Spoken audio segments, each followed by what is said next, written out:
Bienvenue sur ma chaîne. Aujourd'hui, nous allons parler d'un sujet brûlant qui fait l'actualité politique. Fabrice Lago prend la revanche pour défendre le PPCCI. Dans cette vidéo, je vais vous révéler les détails de cette réaction forte, les raisons qui l'ont poussé à agir et surtout l'impact que cela peut avoir sur le PPCCI et la scène politique ivoirienne. Vous allez découvrir les coulisses, les vérités cachées et les enjeux derrière cette prise de position. Installez-vous confortablement, abonnez-vous et restez jusqu'à la fin pour ne rien manquer.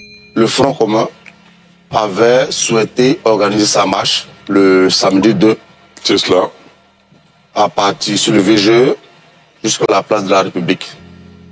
C'est par un communiqué du préfet en lieu place d'un arrêté, comme cela est prescrit par la loi, que nous avons appris que notre manifestation était interdite. Par la suite, on nous a offert deux possibilités parce qu'on nous refusait le VGE. On nous a offert soit la commune de Cocody ou la commune de Yopougon pour la manifestation. En fin de compte, nous avons donc opté pour la commune de Yopougon et nous avons prévu notre manifestation pour le 9, dans un esprit bien entendu républicain, même si les raisons évoquées par le préfet pouvaient être sujets à discussion. Mais étant donné que c'était la célébration de la fête de l'indépendance, nous n'avons pas voulu laisser la polémique s'installer. Faire un bras de fer. Nous avons donc entamé les mobilisations en direction de nos militants pour les inviter à participer à cette marche.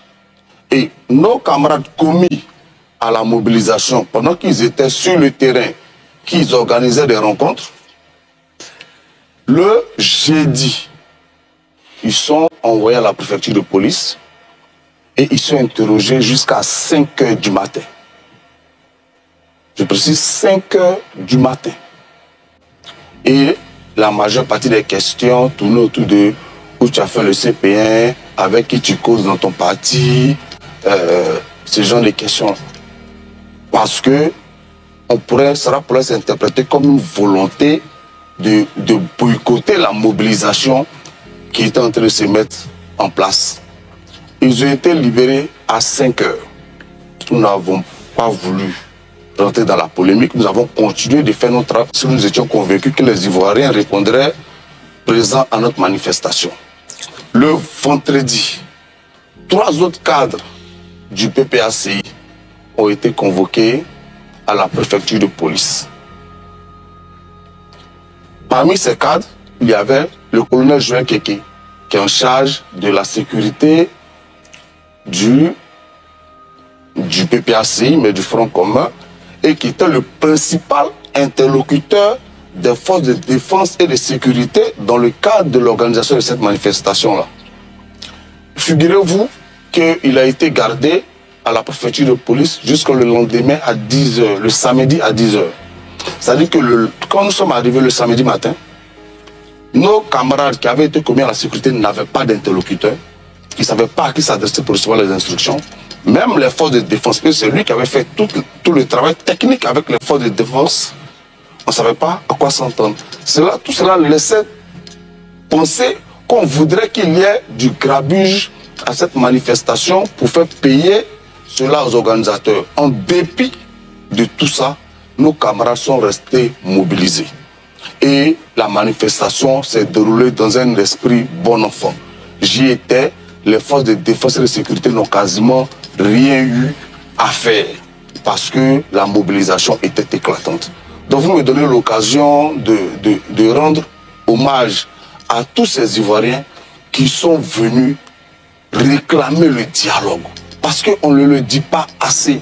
On entend souvent certaines personnes dire c'est de l'insurrection. Ces messieurs que vous voyez, ce sont des hommes politiques. Et quand je dénonce ce qui se passe aujourd'hui, nous ne demandons pas de faveur. Nous souhaitons simplement que les droits de nos camarades soient respectés. Monsieur Diarasouba, figurez-vous, j'ai entendu ici le procureur parler, mais nos camarades qui ont été arrêtés dans le cadre de l'enquête sur le bus, on ne sait même pas où ils sont détenus. Personne n'a pu les rencontrer jusqu'à ce jour, ni leur famille, ni leurs avocats. C'est à la télé qu'on les a vus dans une sorte de justice spectacle. Et après, on interroge nos camarades de la préfecture de police et on les met en face des déclarations que ces individus-là auraient fait. Mais ils étaient interrogés en l'absence. Au niveau du PPACI, nous avons les avocats du parti. Donc ces militants ne peuvent pas récuser les avocats du parti. Parce que quand on arrête quelqu'un, il y a une constitution d'avocats qui s'est faite. Mais on ne sait même pas où ils sont détenus jusqu'à ce jour. Personne n'a pu les voir. Ça fait bientôt une semaine.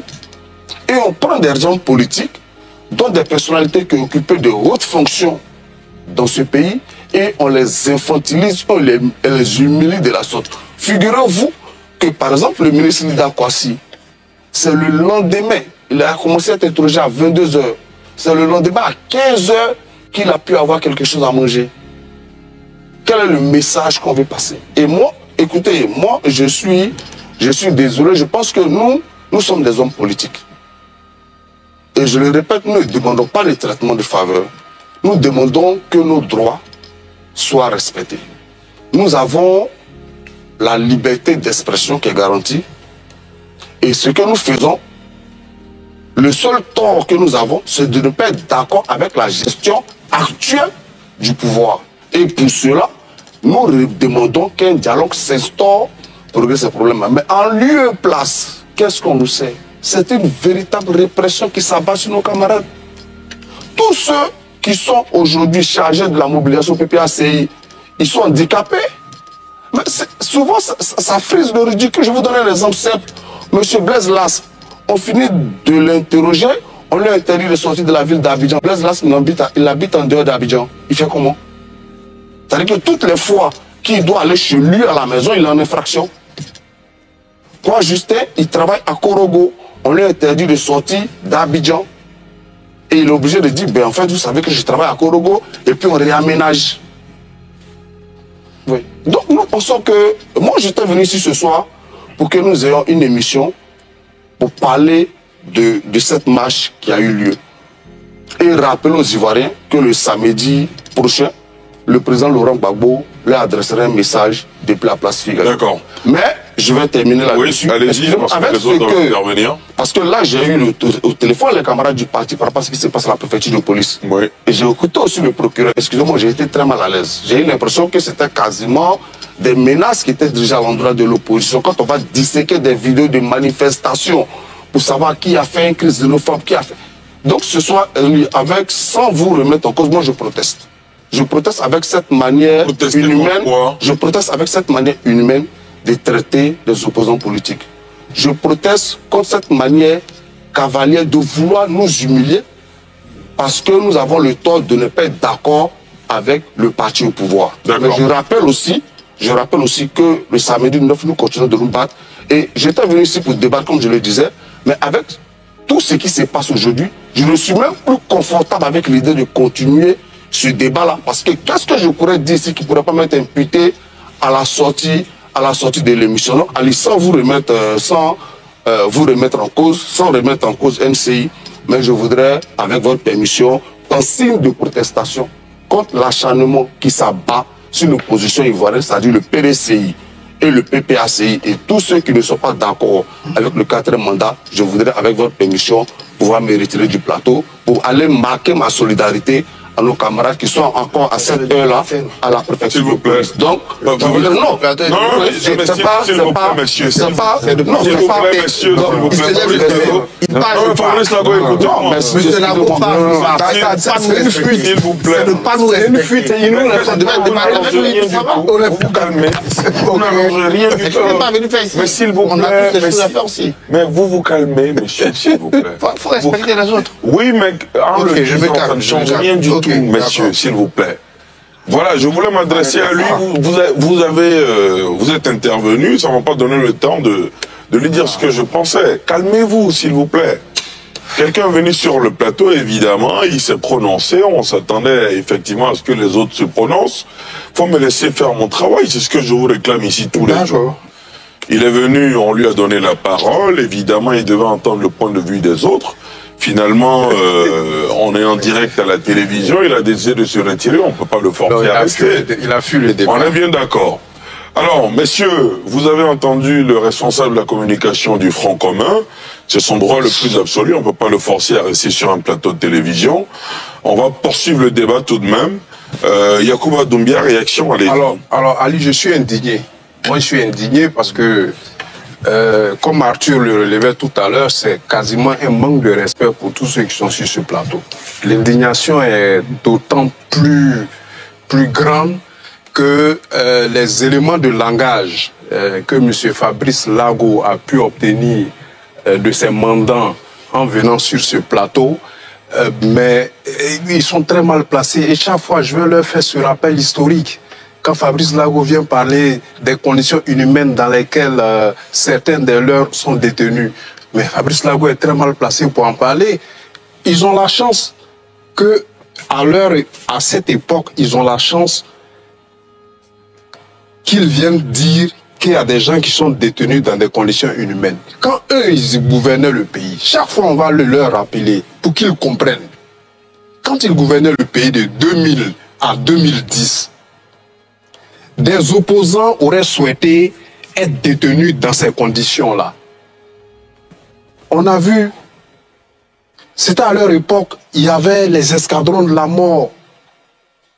C'était à leur époque que des militants de l'opposition, notamment du RD, en pleine campagne électorale, ils ont été criblés de balles à Yopougon.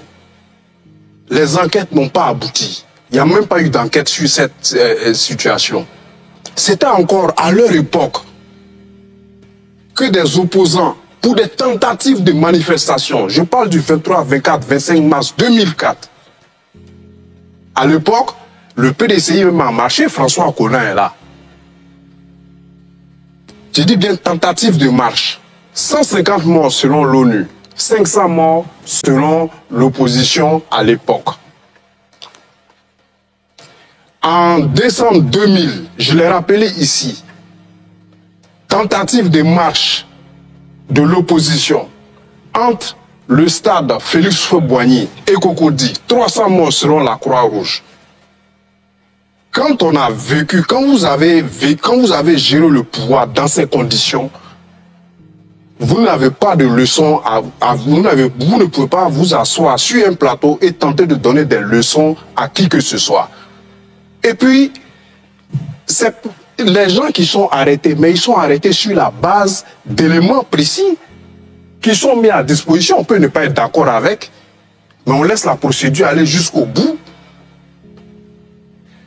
Quand il parle de l'arrestation comment on appelle ça, de l'interpellation du chargé de la sécurité du PPACI, mais il oublie de rappeler que dans la nuit du 1er au 2, si ma mémoire est bonne, il y a eu des jeunes qui s'en sont pris à un bus qu'ils ont incendié.